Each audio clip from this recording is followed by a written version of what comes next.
Hello and welcome back to IllumiNation, the Disney Lorcana podcast. My name is Max. And I'm Sam. And we are back with episode 45 coming your way.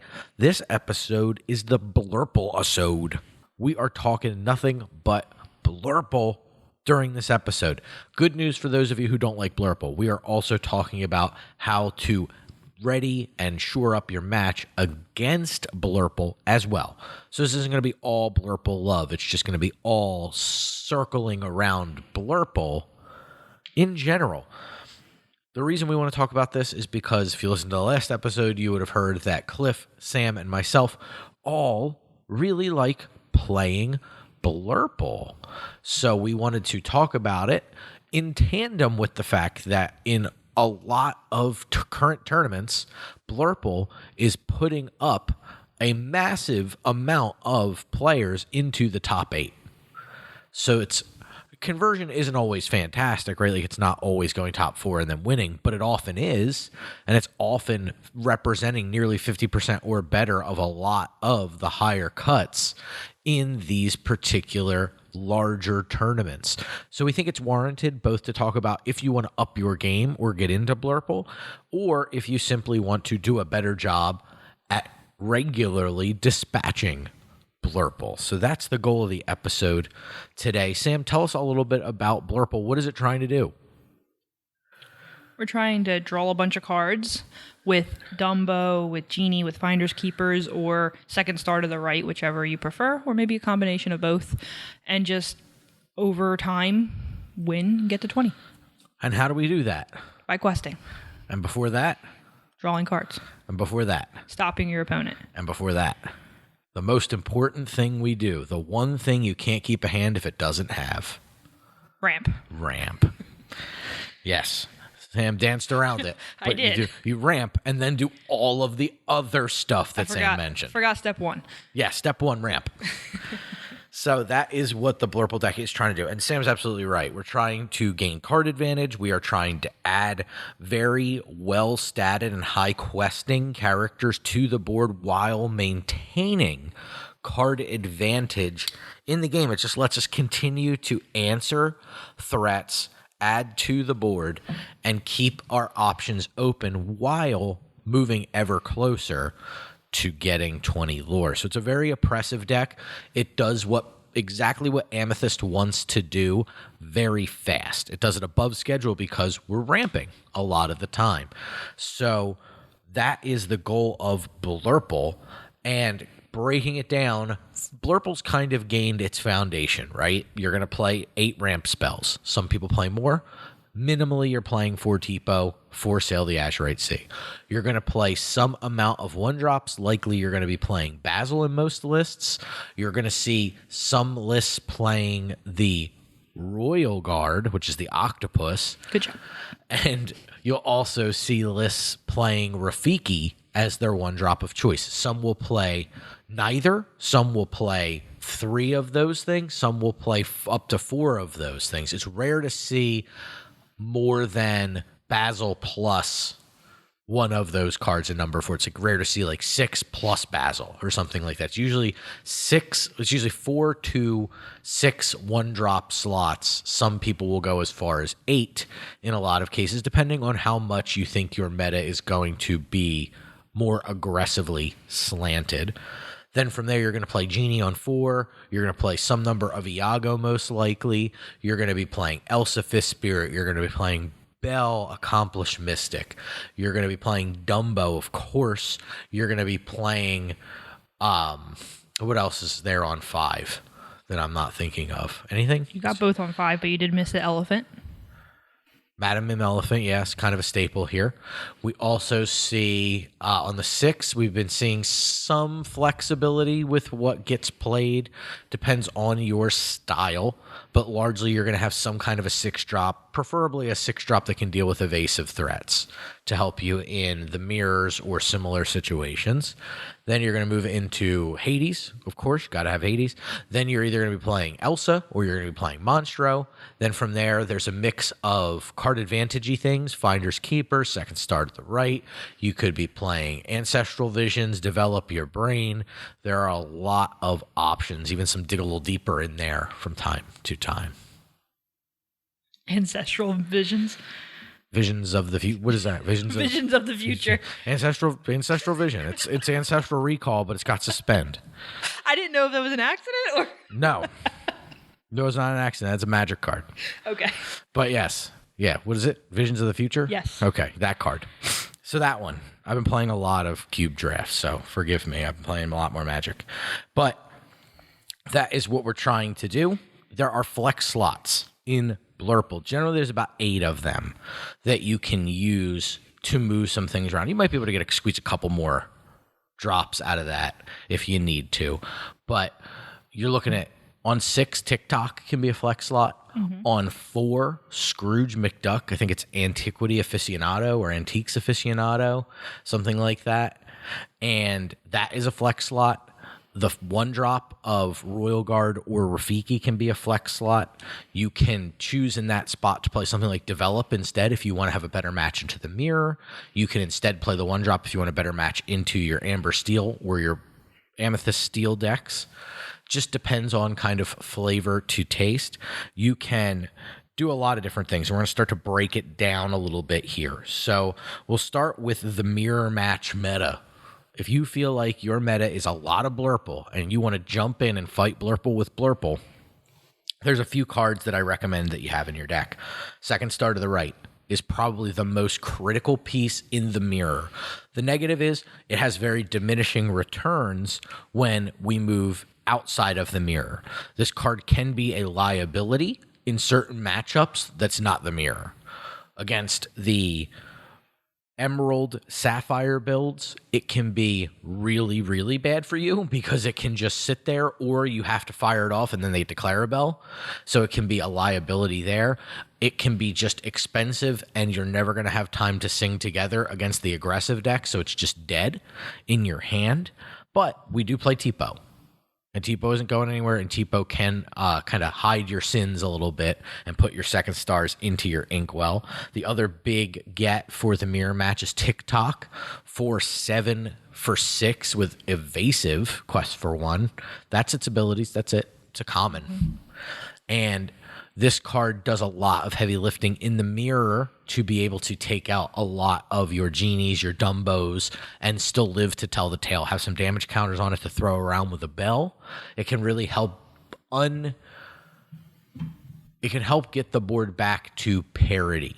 It really can do that quite nicely. And the other thing that helps is obviously not having cards that do nothing in your deck, aka a 1-drop like a Rafiki or a Royal Guard. So instead, you can play something like Develop Your Brain or Visions or whatever that card's called. Yeah. Visions of the Future. I do think the 1-drop being Basil is really good in the mirror, though. The Basil is so good. And that's why I think if you want to make, like getting through this talk, we'll talk about how you can shore up your deck in most matchups, and I think that the 4 Basils help the most. The worst thing about it in the mirrors is against the aggressive decks, it really doesn't help against Calhouns or Nalas. It's like, it doesn't do quite enough, but it does such a nice job on 4 being able to power up your Elsa 5th Spirit that it can be forgiven for a lot of its shortcomings. I mean, this card costs 1, and it's doing so much more heavy lifting than a 1-drop has any right to. So that's definitely very good. Those are ways you can help your Blurple meta. If you're going into an Emerald Sapphire meta, the one card that they don't want to see out of the Blurple players, and we've been seeing it creep its way into lists more and more, is Monstro. This card cannot... The important thing that Monstro does in this matchup is it avoids being susceptible to heads held high into Under the Sea. And that's why it's so strong. Obviously, it then also can just be a ridiculously strong board wipe. You can start wiping the board. It can move damage counters very easily with a bell. It can do a lot of heavy lifting in this matchup, even coming down, hitting a couple things and being picked up on the following turn with a Madam Mim Elephant to then threaten to do those things over again can be a very powerful play pattern against the Emerald Sapphire decks. And then another good card here, obviously being Develop Your Brain. It's keeping you card neutral, but it's also letting you find the best card of the top two. So you can often pick a powerful card, and the Visions of the Future obviously doing something similar with 5 cards, where you can look at cards, take one, and then keep your hands small so that Clarabelles don't come down and just completely change the shape of the game. Their tempo tools are so good at taking Blurple away from gaining that advantage. It stops all the 2 questers very easily. It can put genies on the bottom. It can bounce things, slows the Dumbos down tremendously. It just does a lot of heavy lifting against what the deck is trying to do. And the Emerald Sapphire decks have seen a lot of popularity because of how well they prey on the Blurple decks. So if you are worried about this being a heavier part of your meta, you really got to practice a lot, and you really need to make sure you're armed with a couple of Monstro, and I'd recommend moving away from the 1-drops that don't do anything, because you're just not going to aggro them out either. Like, it doesn't really help you in a world where they can shift to Baymax on a Tipo very quickly. So you want to use something like Develop Your Brain to keep your hands small, but also be able to filter your draws so you're getting what you need to get as much as possible. Moving on to Amber Steel. Scrooge, obviously quite good. This is going to apply to Amber Steel as well.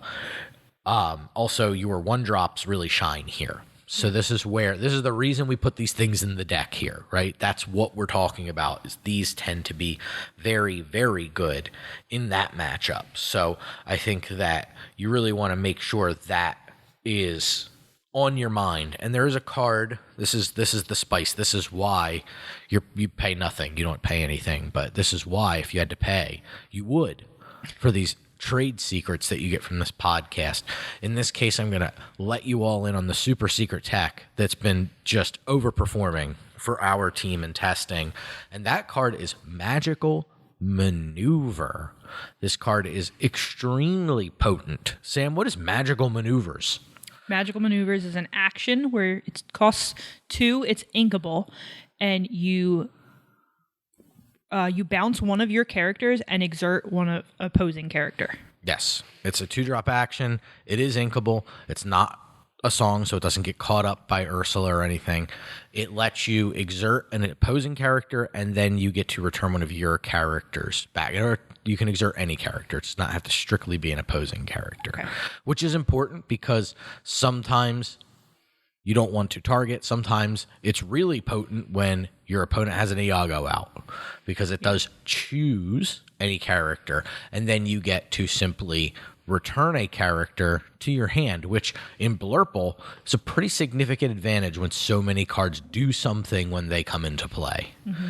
So it is very potent in these matchups. On turn 6, turn 6 is the awkward turn, or I guess it's turn 5 technically. Your 6 ink turn is the awkward turn for Blurple, because now you've gone Genie, Scrooge, Elephant, something potent on 4, Dumbo, whatever you need to play, Iago. Then on 5, you play Elsaphist Spirit most of the time, or if you are able to connect with one of these units, you can get a bell down.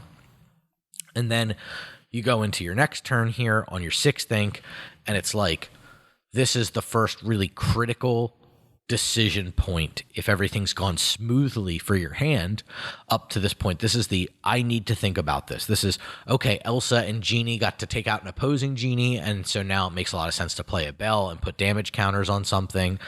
It can be anything along those lines. Magical Maneuver helps really make it a turn where you go, okay, I'm going to Magical Maneuver, get value, and then replay that Genie. It makes your turn 6 super smooth. You're replacing your card. You're getting Genie either questing or challenging and then picked up and put back down, so he's upright, away from most danger. And you also get to interact with your opponent's board, which is very annoying for the Amethyst Steel and Amber Steel decks. Yeah. So Maneuver does a really good job. The hidden mode, and the reason why it's so good, is because it also works really effectively in these more slowed down matchups, because you get to do things like return Hades, return Elsa, and then you get to retempo your opponent, which is extremely strong when you need to do this in the late game. Now, if with Madame Maleficent plus Hades plus 2 magical maneuver, I'm playing 10 Hades in the mirror, and that is significant when my opponent only has access to 8. Most likely. It also really does a good job at breaking up stalled board states. Because if you can pick up a Hades, exert something, smack something, and then Hades, their last thing, you've taken over the game. It's just game over. That is the kind of board state that really helps. And it's the reason why in these stalled board states, a lot of players are leaning on something like Second Star to the Right, because singing does change the state of the game. Because I've just added 5 cards to my hand, where we're just simply answering the board and going, okay, now I'm going to be ahead for many turns, so figure that out. It's a tough answer, and your opponent, if they then draw the Second Star the turn after you've just wiped their board, they lose the game on the spot. It's cool, I drew a 10 cost uninkable, I now lose this game. So it does a lot of heavy lifting across various different matchups. Super strong card. I recommend testing with it if you haven't had the opportunity to do so. It's really quite good. So that is a potent card to be playing right now. Let's talk a little bit about play patterns, since we're talking about key cards. Amber Steel. 1 drop on 1 if you can help it. If not, that's okay. Don't fret. If you have Sail, you might draw a 1 drop and be able to play it on turn 2. Not a problem. A lot of players prefer to wait to play their 1 drops if possible. If you're on the play, you get this luxury, because then you can see if you're going to keep drawing 1 drops. I'm going to ink 1 now because I don't need to play all of these 1 drops. I'm just going to ink 1. It helps me make better decision points in the future because I waited a turn and got to see extra cards as a result. So a really strong play pattern there. Obviously, you're ramping on 2. Hopefully then playing that 1 drop if we hadn't already. Scrooge on turn 3 is great. If we played Tipo as our ramp choice, you also can Elephant on this drop. Fantastic. You want to Elsa and then Belle, and then obviously if you can set up it into the unknown in the middle of all this play pattern for a pesky Tiana, you're off to the races. It's very, very hard for Amber Steel to win in this play pattern. Going into Emerald Sapphire, the goal is to try to meet them during different points of the game with your hand size being approximately the same, or like 1 to 2 cards lower than their hand size. The card that really breaks this matchup open is Clarabelle.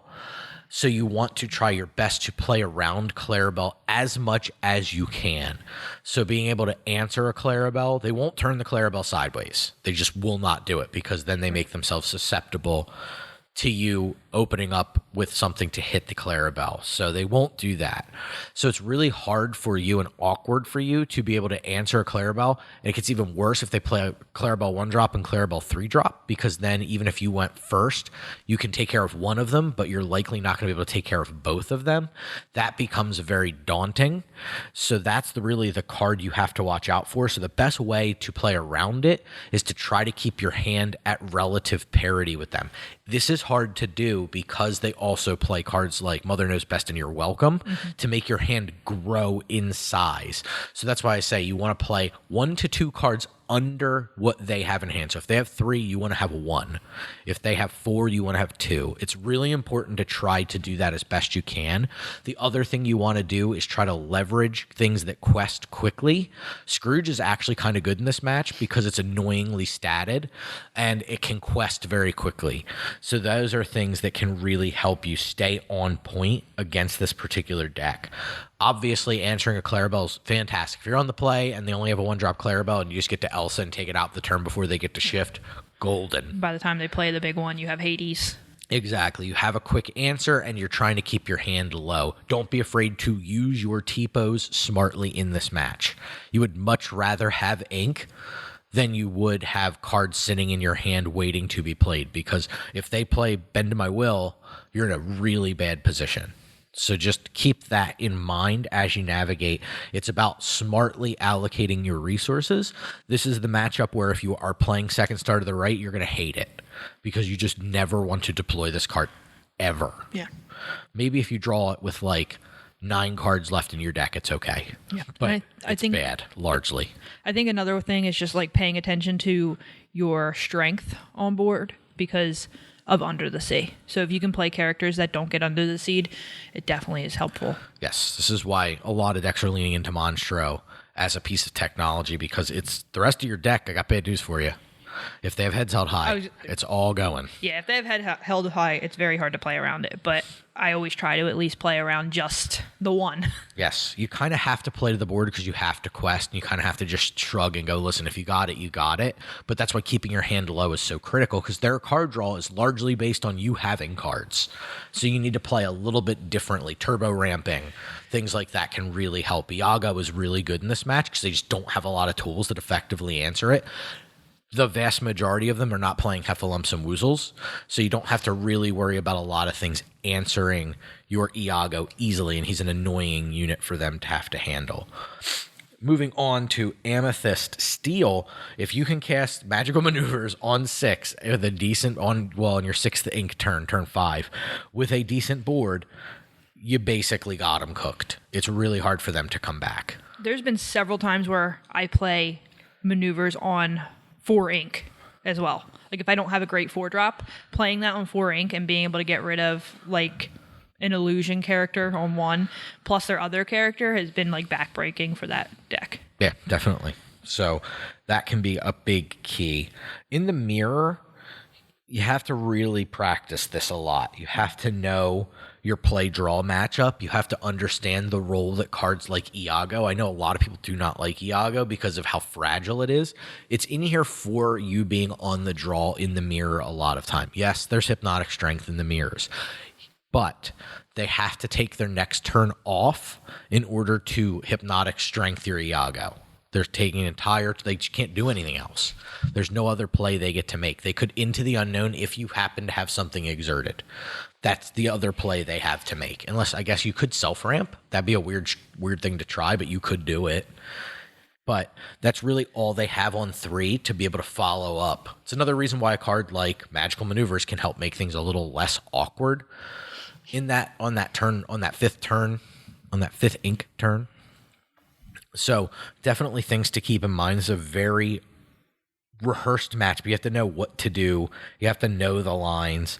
Iago, again, I can't overstate, is super solid on the draw in this matchup just because if they went Genie and their plan was Genie Elsa, their plan looks so much worse now.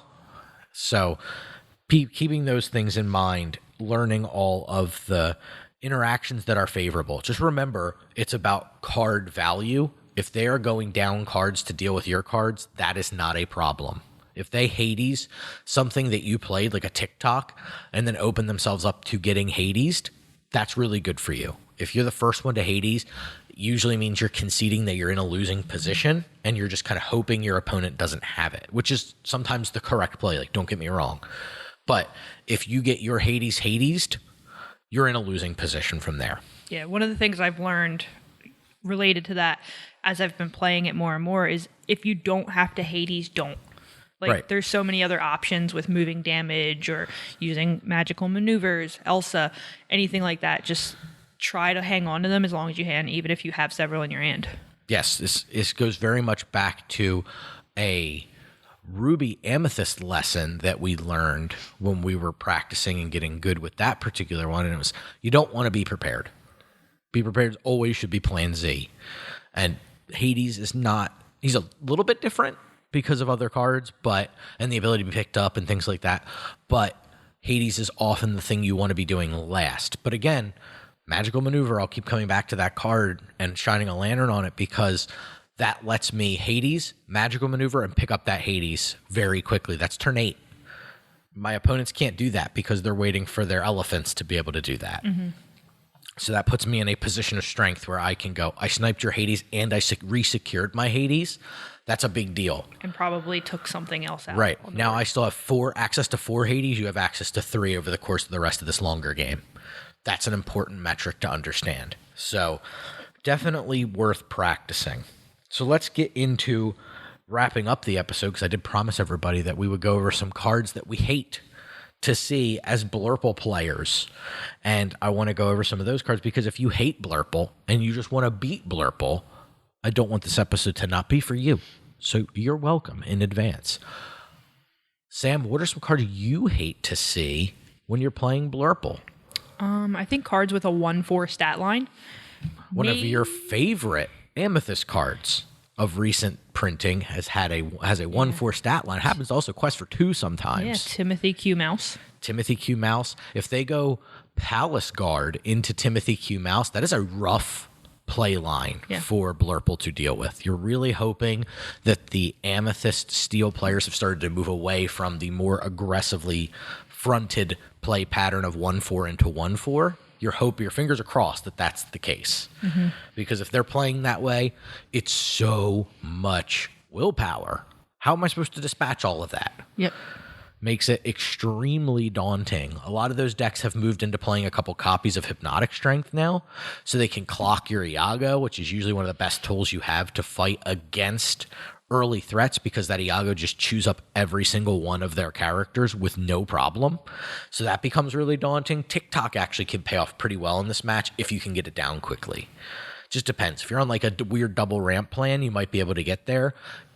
The double ramp plans are tough against this match if they're playing the aggressively statted characters, because you tend to fall behind too fast.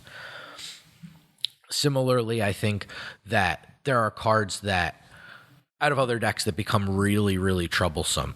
Clarabelle's a big one. We talked about that a lot. You're welcome.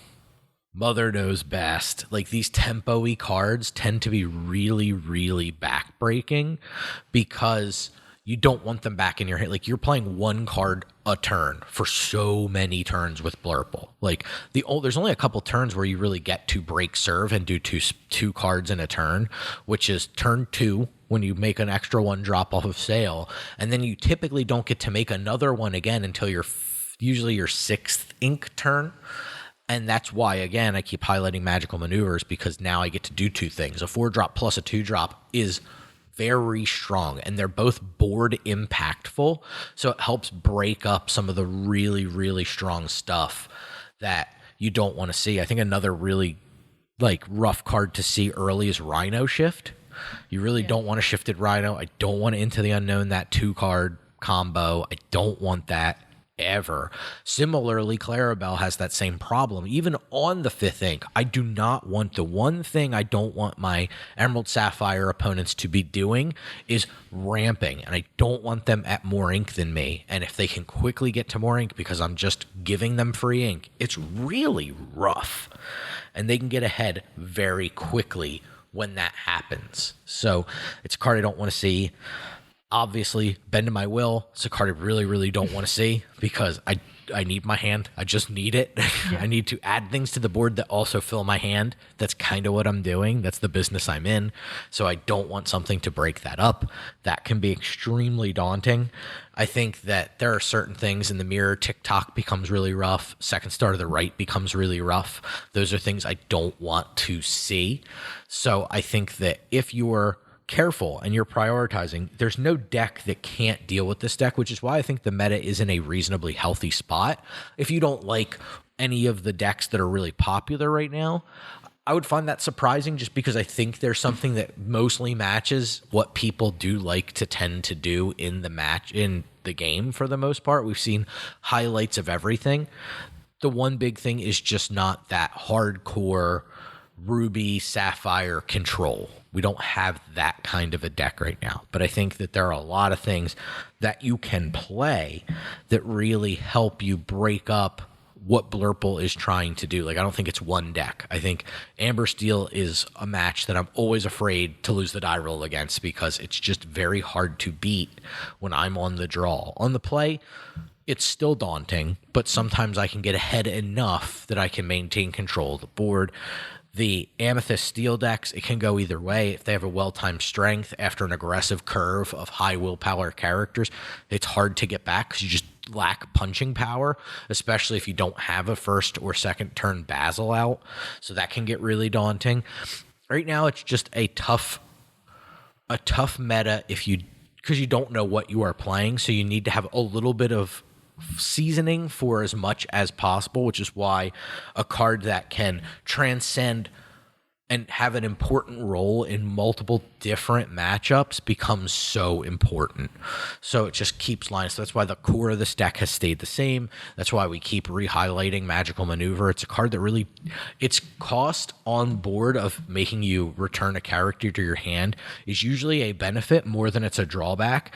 And what it does to the opponent's board is often way worth that cost. So having cards like this can be really good. Cards like Second Star to the Right can look either completely insanely busted or completely in total liabilities for other matchups. It's really difficult to structure your Blurple decks in a way where it's like, if I walk into a room, I'm confident I can take down anything, because you do have these cards where it's like, I have some cards in here that do really well against one thing and not so hot against another. So it makes it really, really hard to keep questing.